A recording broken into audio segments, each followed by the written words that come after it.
بسم اللہ الرحمن الرحیم اللہم صلی علی محمد وعلی آل محمد وبارک وسلم وصلی علیہ۔ صدقہ سے مصیبتوں سے بچنے کا عمل۔ حضرت انس رضی اللہ تعالی عنہ سے روایت ہے کہ حضور اقدس صلی اللہ علیہ وآلہ وسلم نے ارشاد فرمایا کہ صدقہ پروردگار کے غصہ کو بجھاتا ہے اور بری موت کو منع کرتا ہے۔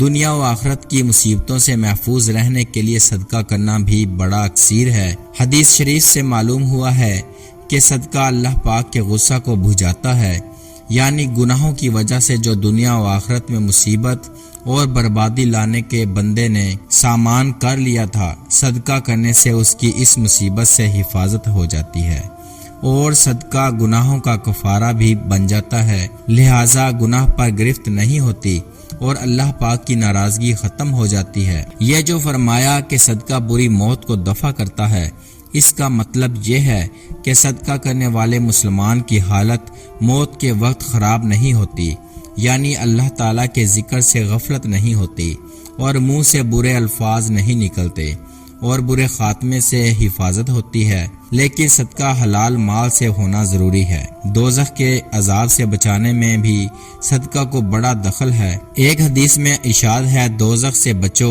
اگرچہ کھجور کا ایک ٹکڑا ہی صدقہ کر دو۔ حضرت علی رضی اللہ تعالی عنہ سے روایت ہے کہ حضور کریم صلی اللہ علیہ وآلہ وسلم نے ارشاد فرمایا کہ صدقہ دینے میں جلدی کرو، اس لیے کہ مصیبت اس کو پھاند کر نہیں آئے گی۔ سبحان اللہ، کیا ہی زبردست قسم کا نسخہ حضور کریم صلی اللہ علیہ وآلہ وسلم نے ہمارے لیے ارشاد فرمایا ہے۔ اللہ پاک ہم سب کو صدقہ دینے کی ہمت عطا فرمائے اور اس نیک کام کو دوسروں تک پہنچانے کی توفیق عطا فرمائے، آمین یا رب العالمین۔